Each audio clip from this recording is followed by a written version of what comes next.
Step number two, commit to daily learning with Operation 252. To every man, there comes that special moment when he is figuratively tapped on the shoulder and offered a special thing unique to him and fitted to his talents.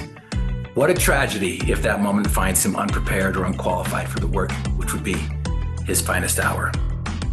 Those words were shared by Sir Winston Churchill in 1941 to a bunch of boys, preparing them for the challenges ahead.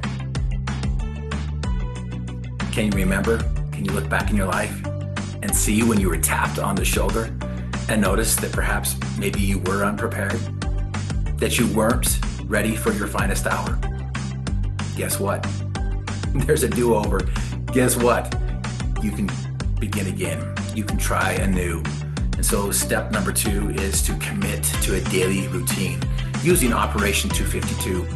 252, there's 5 building blocks that holds up that bridge that gets you from point A to point B. I don't know if you've ever experienced that before where you're like, you know what? I know what to do, but I don't do what I know. Have you been there before? We want to bridge that gap. And with Operation 252, we do bridge that up. 5 building blocks that hold up the bridge. And there's 4 areas in your life. We mentioned this in the introduction. Those 4 areas is wisdom, physical, social, and spiritual. So Operation 252, there's some things that, some of those building blocks that if you focus on and you build up those 5 building blocks, it's going to hold up your dream that you've already established in step number 1. If you haven't, then you got to get to it. Anyway, Operation 252, it prepares you for the finest hour. When I was a little kid, I stumbled across a book called the Guinness Book of World Records. Don't know if you've heard about it, but I stumbled across it, opened it up, started reading it. I started looking at it. I'm like, you know what? This would be so cool to be a part of this book, to have a Guinness Book of World Records. But then I noticed that some of the records were a little strange. And I'm like, you know what? I don't want to grow out my fingernails. I don't want to collect Billy Button lint. And so I closed the book and shelved the idea. Fast forward 20, 25 years later, 2008.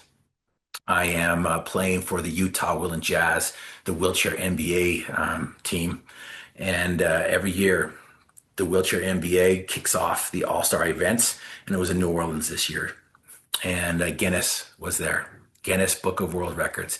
They wanted to do a record at halftime to see who could shoot the most free throws from a wheelchair in a minute. And as I was getting ready to, prepare to go out on the court, they came up to me and my teammates who were on the West team. You know, there's 12 players on the West, there's 12 players on the East. We compete, we have a great time. And they wanted to have 6 people compete for this world record. Me and my teammate were asked to represent 2 from the West. And as soon as the representative left, we turned to each other and we're like, I'm winning this record. I played the first 20 minutes of the half. My teammate Trooper only played 5 to 10 minutes of the half. And he was the elder statesman. And so he wanted to go last because he wanted to know who he needed to beat and by how much he wanted to beat. Now, 2 of my teammates on the national wheelchair basketball team were on the East, and they were asked to represent them. One was Opie Lottie, and the other one was Jeff Glassbrenner. As I mentioned in the other step, that he was the one that summited Mount Everest. He's doing the 7 summits, and anyway, it's just an amazing athlete. And I typically share the stats from the 2004 Olympic Games, Paralympic Games, and in wheelchair basketball. There's 12 teams that show up. That's 12 players on a team. There's 144 players that represent the world in wheelchair basketball. I'm the 5th best free throw shooter, but I am not the best in the world. My teammate Opie Lottie was number 2, and my other teammate is number 4. So, they were the representatives on the East side. And at halftime came. Opie's the first one to go. There's the mascots, there's the cheerleaders, there's the representatives, there's the lights shining down on us, and there's the people in the stands. And the representative says, go, boom. After 60 seconds, Opie is finished. He does 6.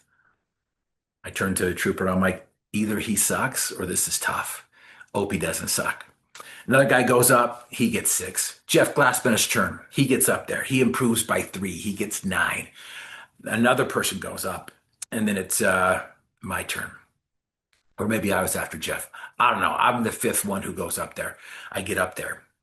Same cheerleaders, same mascots, same representatives, same lights, same people in the stands. But I have a routine. Because if we start right, it's easy to go right all the time. But if you start wrong, it may be a hard matter to get right. So I went through my routine. 1, 2, 3, 4, 5, 6, 7 bounces, spin the ball. My eyes are on the prize. I can't do that every time. I'm going to run out of time. But if I start right, it's easy to go right all the time. This was my finest hour. I've been tapped on the shoulder. Boom. They hit the stopwatch. They go. Splash, splash, splash, splash, splash. I'm just hitting this. I'm like, this is easy. Clink, clink, clink. I'm like, oh, okay, I know how to fix this. I'm sorry. Splash, splash, splash. 60 seconds later, I go rolling over to the bench. The bench yells out 26. The official announcement, 25. Now my other teammate, Trooper Johnson, he still hasn't gone. It's his turn. He rolls past me, and with good sportsmanship, like celebration, or not even celebration, with good sportsmanlike rubbing and ribbing with your teammates. As Trooper rolled past me, I'm like, Trooper, your shoes are untied. I know it doesn't even matter because his feet aren't even on the floor. Trooper gets up there.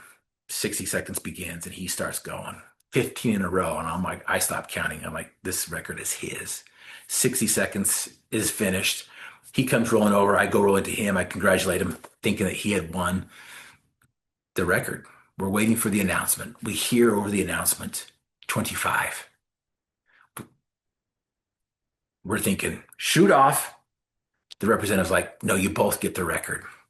And so when they took a picture of us, when I got the picture back, I cut Trooper out because this was my record. I know it's our record, but this was my record. I was tapped on the shoulder.